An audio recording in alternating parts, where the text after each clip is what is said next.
Juno menarik napas dalam-dalam demi menghilangkan sesak yang mengepung dada. Melihat Sisil terisak-isak seperti sekarang membuat hatinya ikut nyeri. Gadis belia itu bahkan tak mengeluarkan sepatah kata pun. Namun, air matanya terus berderai. Membuat Juno merasa seperti seorang penjahat. Entahlah, Juno sendiri tidak tahu ada apa dengannya. Panik membuatnya tak dapat berpikir jernih sehingga mengedepankan emosi sesaat. Saya minta maaf. Saya hilaf dan panik. Tadi saya cari-cari kamu di sekolah. Saya juga habis keliling tapi tidak menemukan kamu. Belum ada sahutan dari Sisil. Sesekali ia tampak menyeka air mata. Saya takut kamu kenapa-kenapa. Kamu baru di kota ini dan belum mengenal siapapun, tambah ke laki itu. Kamu juga tidak punya HP yang bisa dihubungi. Jadi saya benar-benar panik. Sisil hanya mengangguk pelan, dengan sisa-sisa isak tangis yang membuat dadanya terasa sesak. Ya sudah, kamu mandi dulu dan ganti baju. Abis itu ikut saya keluar. Tak ada balasan kata dari Sisil. Gadis belia itu langsung masuk ke kamar, begitupun dengan Juno yang masuk ke kamarnya sendiri. Juno menghempas tubuhnya di tempat tidur. Bayang-bayang wajah Sisil yang pucat dan menangis terus membayangi pikirannya. Membuang napas kasar, ia segera bangkit. Menanggalkan pakaian dan membersihkan diri. Berharap segarnya guyuran air dapat mengurangi rasa panas yang menjalar di hati. Sudah hampir 1 jam Juno menunggu di depan kamar sang istri. Namun, wanita muda itu tak kunjung keluar kamar, padahal Juno tadi sudah memintanya untuk berganti pakaian. Takut terjadi sesuatu dengan Sisil, Juno akhirnya memilih mengetuk pintu kamar. Namun, setelah 3 kali mengetuk, tak ada sahutan apapun dari Sisil. Akhirnya, ia memutar gagang pintu dan melongokkan kepala ke dalam. Pandangannya mengedar ke sekitar dan mendapati istrinya sedang duduk di atas sajadah dalam balutan mukena. Hati Juno kembali terasa teriris. Isak tangis masih terdengar dari tubuh mungil itu. Andai saja bisa, Juno pasti sudah memeluknya dan meminta maaf. Namun, perasaan itu ia buang jauh-jauh. Sudah? Tanya Juno sesaat setelah Sisil menjalankan ibadahnya. Sisil yang terkejut dengan keberadaan suaminya di ambang pintu hanya mengangguk tanpa suara. Juno berdiri di ambang pintu dengan penampilan sudah rapi dengan jaket, jeans dan sepatu. Sekarang ganti baju dan ikut saya keluar. Pintanya dengan suara pelan. Mau kemana, Mas? Akhirnya Juno dapat bernapas lega setelah sekian lama Sisil terdiam. Kita makan di luar. Saya mau masak aja, Mas. Kemarin saya beli bahan makanan. Nggak usah masak dulu. Kamu pasti capek, ujarnya sedikit memaksa. Cepat ya, saya tunggu di bawah.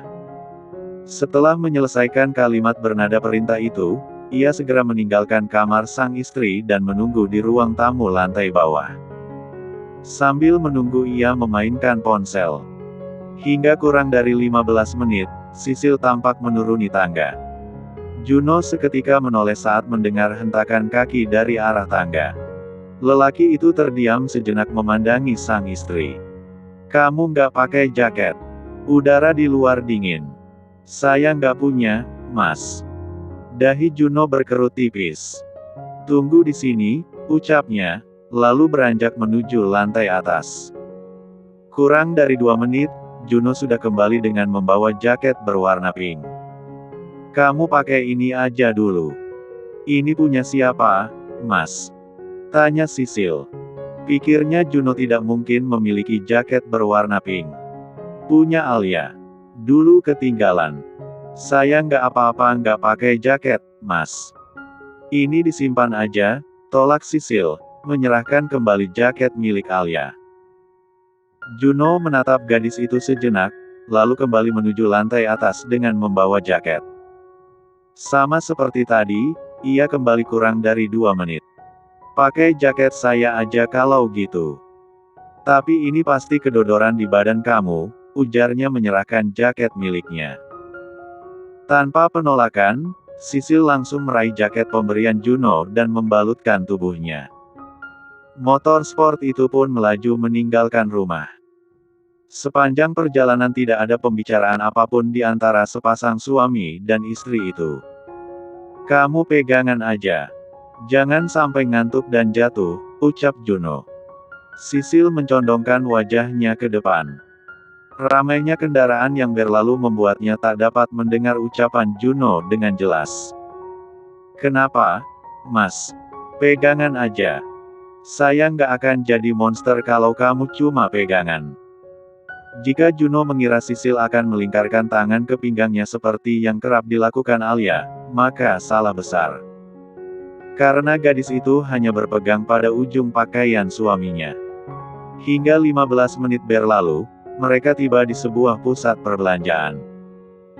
Tempat yang sama seperti yang mereka datangi kemarin pada saya terjadi kebakaran di swalayan.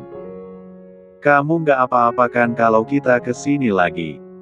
tanya Juno begitu memasuki area parkir. Ia sempat takut jika Sisil akan trauma dengan tempat itu.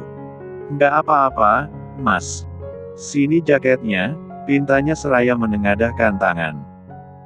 Sisil membuka jaket milik sang suami yang tampak sangat kebesaran di tubuhnya, yang kemudian dibawa Juno ke tempat penitipan barang. "Memang mau apa ke sini, Mas?" Akhirnya Sisil memberanikan diri bertanya setelah terdiam sejak tadi. "Makan," jawabnya singkat. "Kamu belum makan dari siang, kan?"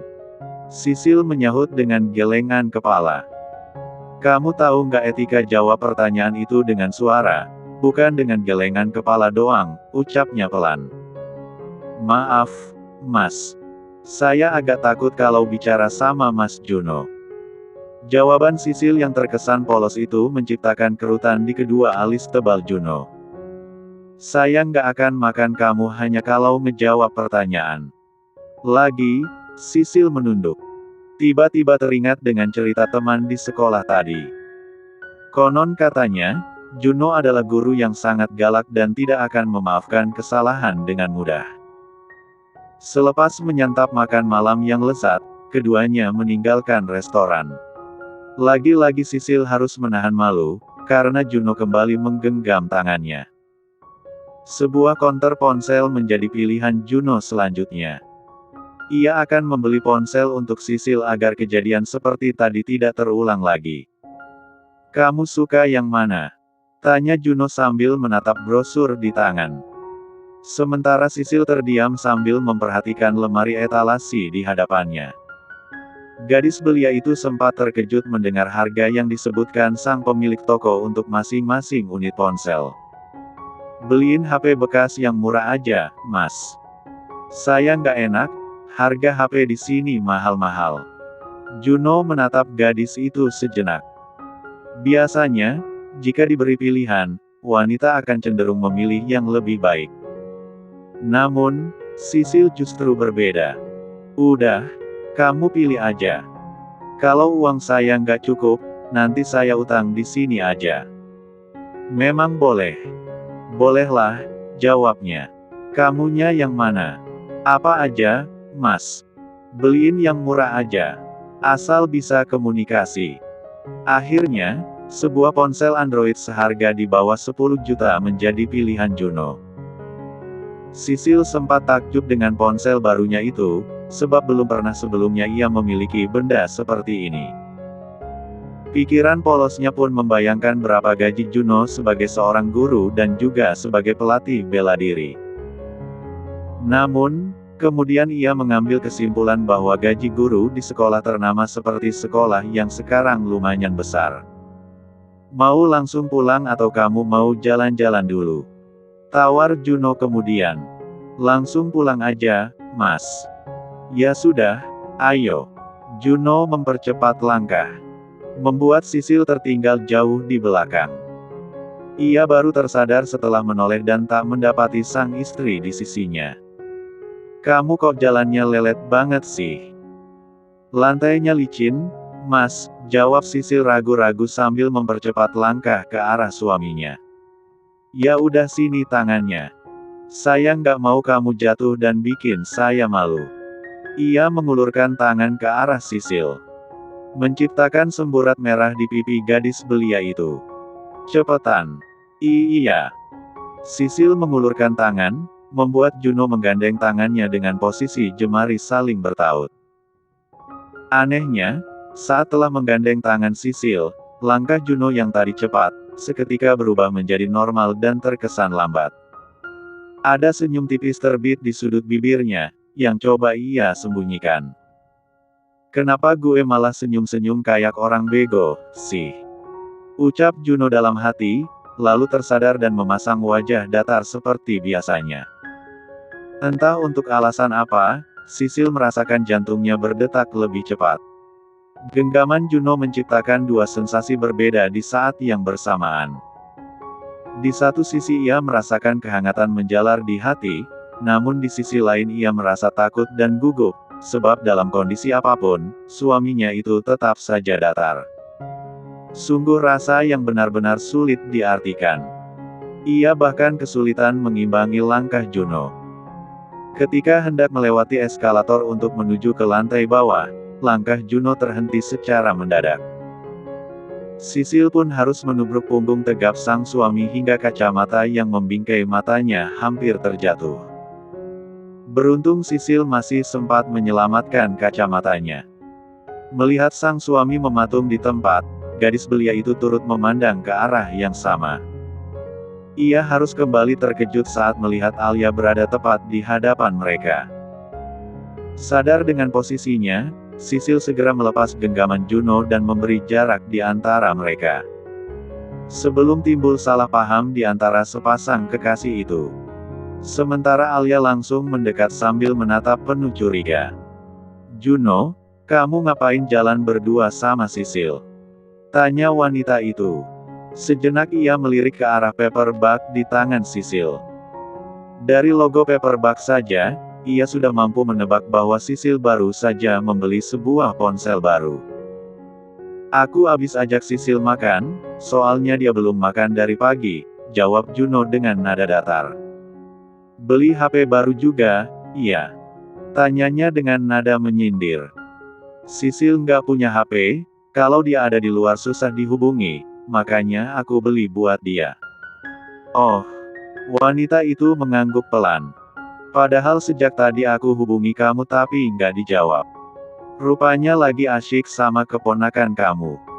HP-nya ketinggalan di rumah, Al. Tadi berangkatnya buru-buru. Ya udah, nggak apa-apa. Wanita cantik itu mendekat dan menggeser posisi Sisil yang berdiri tepat di samping Juno. Kemudian melingkarkan tangan ke lengan sang kekasih. Sayang, karena kamu kebetulan ada di sini, bagaimana kalau sekalian kita jalan bareng aja, usul wanita itu. Lain kali aja, iya. Aku capek, Al. Mau pulang aja. Alia menghembuskan napas kasar. Sudah terlihat aura jengkel dalam tatapannya. Jadi maksudnya, untuk Sisil kamu ada waktu. Makan sama dia dan sempat beliin HP, tapi untuk aku kamu nggak punya waktu. Begitu. Ya ampun, Al. Aku kesini bukan buat jalan-jalan. Ini juga mau langsung pulang.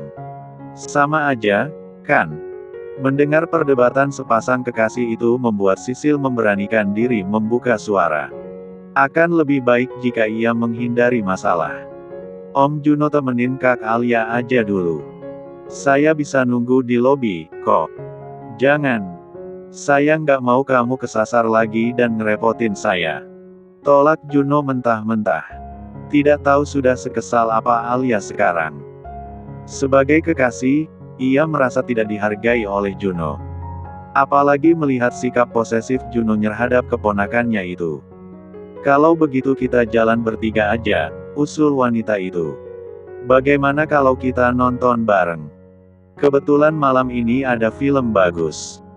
Sisil pasti belum pernah nonton di bioskop, kan? Sisil terdiam sejenak. Kemudian menggeleng dengan polosnya. Ya udah, kita nonton yuk. Kamu pasti suka, deh. Sisil mendesah pelan sambil menatap punggung sepasang kekasih itu.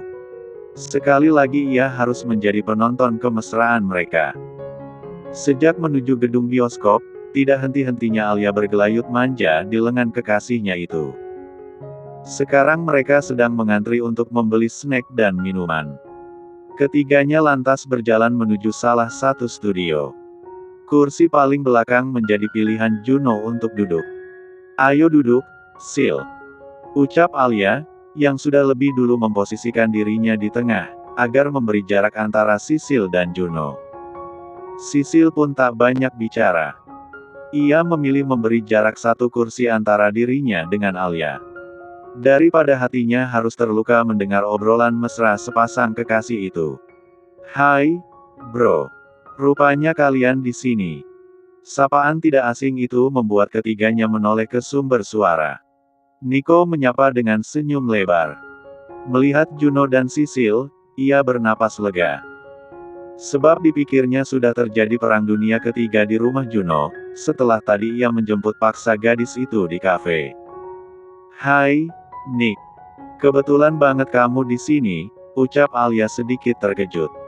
"Iya, aku sudah lama nunggu pemutaran film ini. Makanya tayang perdana aku bela-belain," ucapnya santai.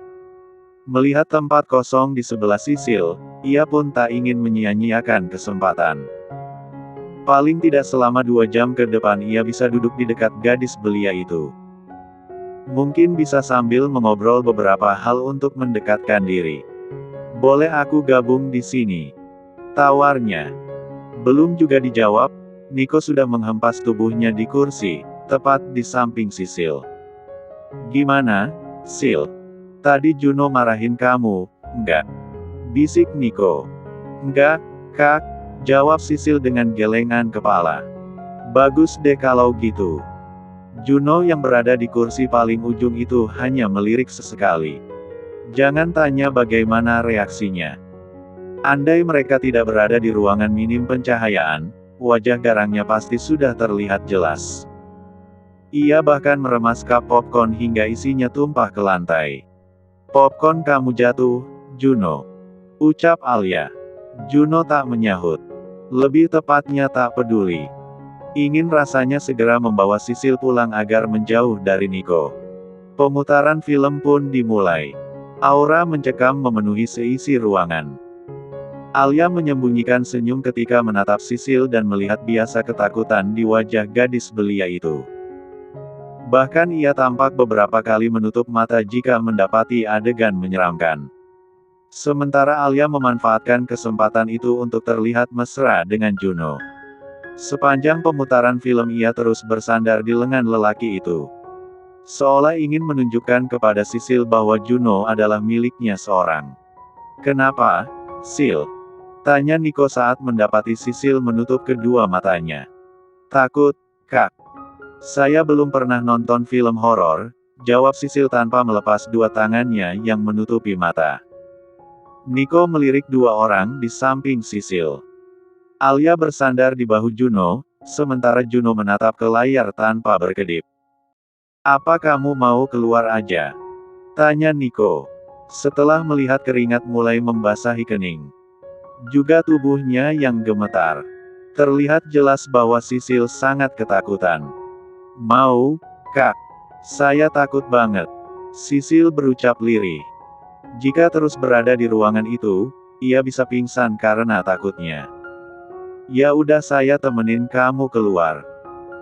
Baru saja Sisil akan berdiri, sudah terdengar jeritan memekik dari salah satu tokoh, yang membuat seisi ruangan ikut menjerit. Tak terkecuali Sisil yang spontan menyembunyikan wajahnya di dada Nico. Kedua tangan Juno pun terkepal marah. Adegan yang tersaji di hadapannya membuat tubuhnya serasa dilahap api. Ada bakat jadi pebinor ini orang. Gerutunya dalam hati, sambil mendorong Alia agar sedikit menjauh darinya.